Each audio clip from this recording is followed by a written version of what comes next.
Good afternoon, everyone, and thank you for the opportunity to present this. We launched in 2011, and we had to solve a problem relating to how do we house people quickly in a simple fashion in a refugee environment. That was our original focus.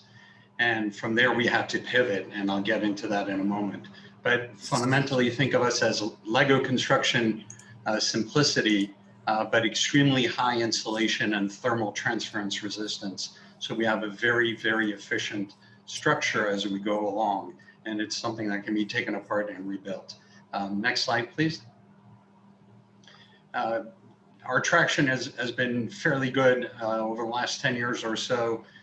We're in a 17,000 square foot facility. We've deployed with every branch of the military, with the exception of the Coast Guard, and we've deployed structures, shelters, and other solutions from the South Pacific, the US, the Caribbean, the African continent, all the way through Asia and all over the European continent as well. Some of the key things are that we are the only shelter to have won the Base of the Future Challenge under AFWERX for the US Air Force. We've been ranked in the top 500 a couple times by Inc. 500. We're FEMA approved, and we've been reviewed and approved also by the Army Corps of Engineers. Next slide, please. So the problem relates to how do we solve today most quick to deploy systems when it comes to responding to either a refugee issue, a disaster issue, or even going ahead and building a base in a foreign environment. The challenge is that today most of those things rely on a 3,000-year-old technology, which is a stick and a cloth, a tent. So when you think about those current solutions, which have a place in the ecosystem, it really, however, is not conducive to being able to be efficient in those environments. Next slide, please. And this is a perfect example of a refugee camp. And I think that most of you around the Zoom call would agree that this is not a good place to be in. And however, this is the plight of most refugees today on how to resolve and deal with, finding a place to live that's safe and secure. Next slide, please. The reality is that when people think about tents and how they deploy, the military is actually dealing with the same issue, the same challenge. It is not simple, it is not inexpensive, it doesn't last a long time. And most military forces today air condition or heat the tents. So you can right away imagine the challenge of the infrastructure and the supply chain friction that it comes, not only with the cost part of it, but obviously also with the risk involved with this. 58% of all casualties in the Iraq and Afghanistan war actually came from the logistical side. So people driving trucks and delivering supplies were the most at risk. Next slide, please. Our solution, our minimum viable product, which is actually has been deployed all over the place, is based on a composite construction. Everything is designed to be carried by 2 or 4 people, men or women, extremely strong and lightweight, can be taken apart and rebuilt multiple times. Because of the insulation capability, it actually allows us to run this with hybrid power. So this is where it starts working with great integration and a variety of different solutions that are being batted around this conversation. Hurricane resistant, and obviously one of the biggest challenges is also mold, mildew, rot, and termites, which is both a health challenge as well as a longevity of the product. The product can also be integrated with a variety of additional technologies, ballistic resistance, EMI or EMP shielding capabilities, while still maintaining the ability to deploy this in a modular fashion. Next slide, please. Capabilities are truly endless.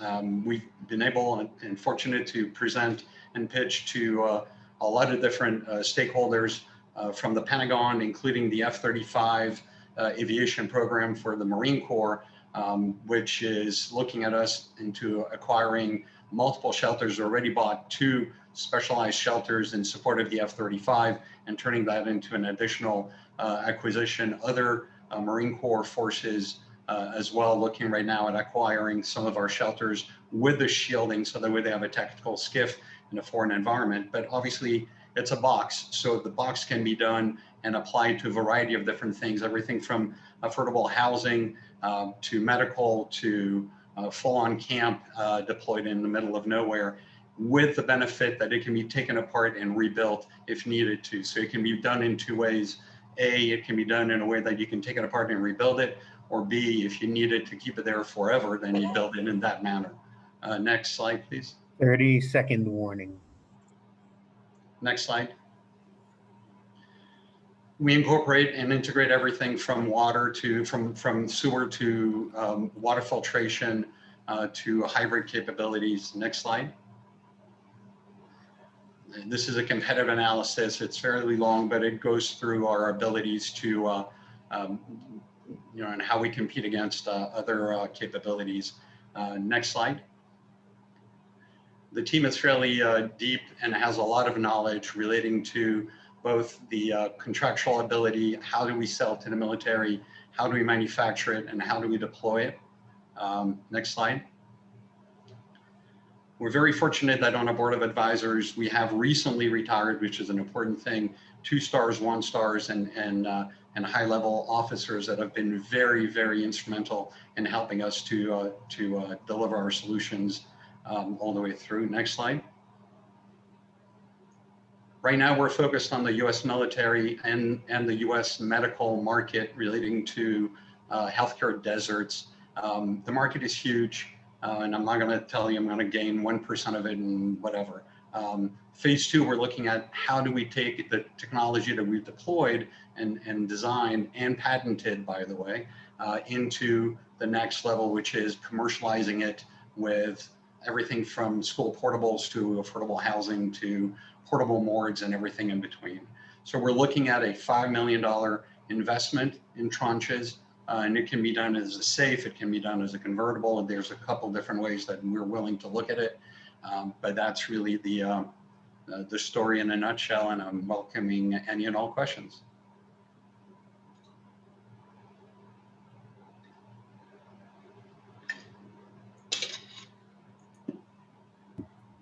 I mean, it'd be nice just to see like a full deck with the offering terms for that ask. I'm happy to send you more information offline. Okay, great, thank you. Yeah, Ron, can you tell us about the business part? What has been the past year revenue and what kind of gross margin do you see? So last year has been a dip, thanks to our friend COVID. A lot of what has happened with the U.S. military has forced a pause. So between COVID and between the change in the change of the guards in Washington D.C., we have seen a major pump of the brakes when it comes to the actual acquisition phase. We finished the year north of $1 million in sales. The year before was actually a little bit higher, so we've actually dipped. This year we're seeing us going a little bit further up within that. The Marine Corps Aviation, we're supposed to acquire between $5 and $10 million worth of shelters, but the joys of dealing with the government is that it slid to 2022. So fiscal 2022, so it starts October 1. So we don't know if they're going to trigger some of it now, if they have any money left over, or if that's going to slide into the next year. And so our projections and our capabilities, we're now involved. Because, by the way, one of the things I need to mention is that even though we're a rigid structure, the U.S. military looks at us as equipment, which means that it facilitates the acquisition of what we do and speeds the process. So they don't buy us as a building, they buy us as equipment. And then for all the other players that are around this pitch, this is a perfect conduit to integrate with a shelter or with a box. We make a box and then be able to push that solution into the hands of customers and stakeholders within the DoD.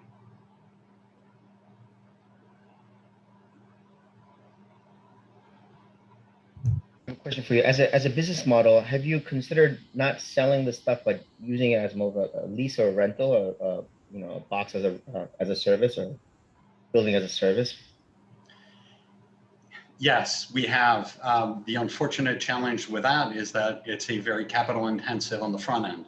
So until we're able to build some inventory to be able to then go that route, it would have to be done. And the challenge is you will not find a leasing company or finance company that will actually lease to the DoD if it goes abroad.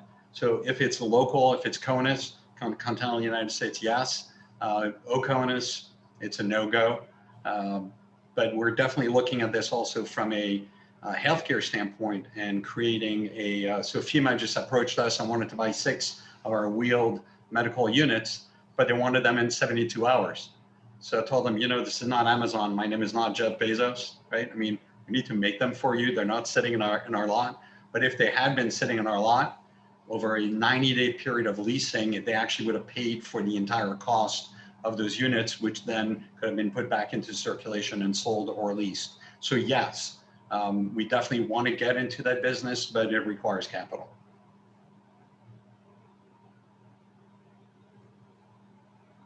And Tina, I think I didn't answer your question. Our margins vary depending on which contract vehicle goes through and how we're getting paid. So if it goes through a prime, a portion of our margins actually end up in the pocket of the prime because the prime is in the middle. If it's a direct contract, a non-compete, which we've done as well, obviously our margins are higher, and we've seen anywhere between 25 to 60% margin depending on the product that we sell.